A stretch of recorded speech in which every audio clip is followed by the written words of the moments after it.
The exam में आपका स्वागत है। हाल ही में कतर की निचली कोर्ट ने भारत के 8 भूतपूर्व नौसैनिकों को जासूसी के आरोप में फांसी की सज़ा दी है। इस वीडियो में हम जानेंगे क्या है पूरा मामला, भारत सरकार के पास क्या क्या विकल्प हो सकते हैं तथा भारत कतर संबंधों पर भी बात करेंगे। तो चलिए शुरू करते हैं।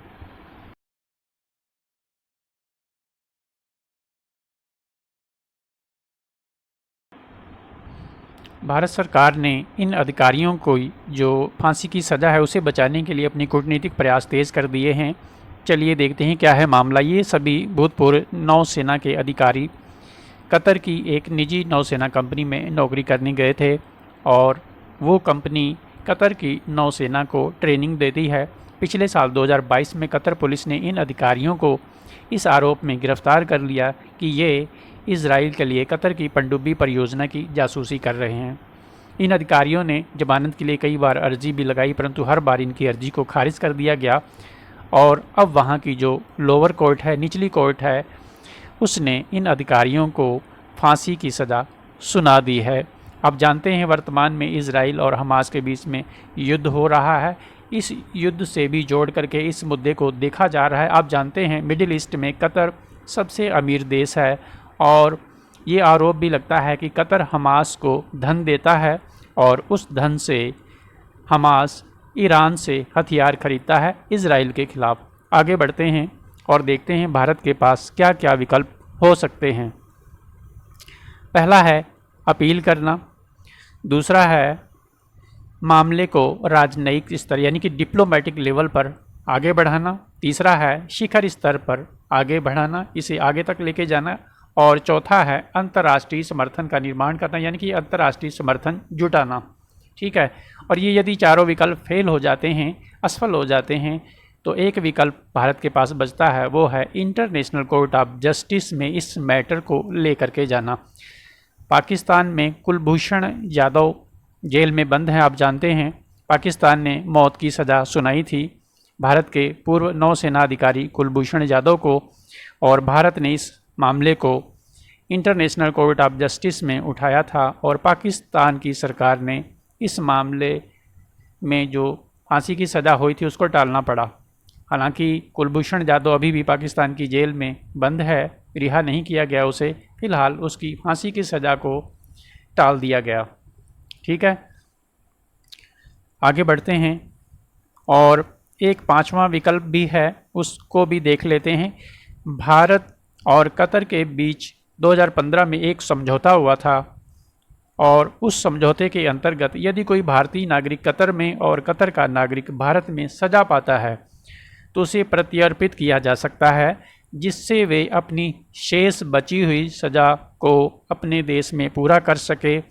ये समझौता ऐसे कैदियों को सामाजिक पुनर्वास की प्रक्रिया में मदद भी करता है और अपने परिवार के जो उसके सदस्य हैं वो भी मिल पाते हैं। हालांकि भारत इस विकल्प का इस्तेमाल नहीं कर सकता है। यदि इस विकल्प को चुनता है तो इसका अर्थ ये होगा कि नेवी के जो 8 भूतपूर्व अधिकारी हैं वो जासूस के दोषी हैं। ठीक है, आगे बढ़ते हैं। कतर में जासूसी के अन्य मामले की बात करें तो अदालत ने फिलीपीन के एक नागरिक की मौत की सज़ा को आजीवन कारावास में बदल दिया था और ये मामला भी जासूसी से ही जुड़ा हुआ था, जिसमें 3 फिलिपिनो शामिल थे जो फिलीपींस के नागरिक थे। 2 कतर वायुसेना के लिए काम कर रहे थे और एक कतर जनरल पेट्रोलियम के लिए काम कर रहा था। एमनेस्टी इंटरनेशनल के अनुसार बात करें तो कतर में जो आखिरी फांसी है वो 2021 में दी गई थी एक नेपाली प्रवासी कामगार को, जिसने कतर नागरिक की चाकू मार करके हत्या कर दी थी। वैसे भी मिडिल ईस्ट के जो देश हैं उनकी तरह कतर में फांसी देने की परंपरा नहीं है। चलिए आगे देखते हैं, भारत कतर संबंधों पर एक नज़र डालते हैं। कतर की कुल आबादी का करीब 1/4 1/4 हिस्सा भारतीय नागरिकों का है। ठीक है, भारत LNG का यानी कि लिक्विड नेचुरल गैस का सबसे बड़ा आयातक है और भारत का जो 40% आयात है वो कतर से ही होता है। भारत के निर्यात में यानी कि इधर से एथिलीन, प्रोपेलीन, अमोनिया है, यूरिया है, पॉलीएथिलीन, इसके अलावा जो फार्मा प्रोडक्ट हैं वो निर्यात किए जाते हैं। 2021-22 की बात करें तो बाइलेटरल ट्रेड जो है वो 15.03 बिलियन डॉलर था, जिसमें कतर का भारत को निर्यात 13.19 बिलियन डॉलर था। कतर में 6000 से भी अधिक कंपनियां कार्य कर रही हैं, मोर देन 6000, और करीब 8 लाख भारतीय नागरिक भी हैं वहां पर, जिनमें डॉक्टर, इंजीनियर, मैनेजर जैसे कई पेशेवर भारतीय भी हैं जो कतर की इकॉनमी में बहुत ही महत्वपूर्ण कंट्रीब्यूशन करते हैं। बात करें कतर इन्वेस्टमेंट अथॉरिटी की, यानी कि QIA की, जिसकी स्थापना 2005 में हुई थी। कतर में भारत में एक कार्यालय खोलने की योजना बना रही है। आर्थिक संबंधों को प्रगाढ़ करने में, आगे ले जाने में ये एक गोल्डन अपॉर्चुनिटी भी है। वैसे भी कतर प्रधानमंत्री मोदी के नेतृत्व में भारत की जो बढ़ती हुई ताकत है उसको पहचानता है, अच्छी तरह से समझता है। कतर के अमीर तमीम बिन हमद अल थानी जो 2013 से 2000 अब तक बने हुए हैं, इससे पहले इनके पिता थे 1995 से 2013 तक, ठीक है, और 2013 से हमद अल थानी सत्ता में बने हुए हैं। इन्होंने 2015 में भारतीय राजकीय यात्रा की थी और उसके अगले वर्ष 2016 में प्रधानमंत्री मोदी ने कतर का दौरा किया था। पारस्परिक रूप से लाभकारी द्विपक्षीय संबंधों को, बाइलेटरल रिलेशन को ध्यान में रखते हुए अमीर तमीम बिन हमद अल थानी क्षमा के किसी भी अनुरोध पर अनुकूलता से विचार अवश्य करेंगे। ये नाम याद रखिएगा, प्रीलिम्स में पूछा जा सकता है। आगे बढ़ते हैं।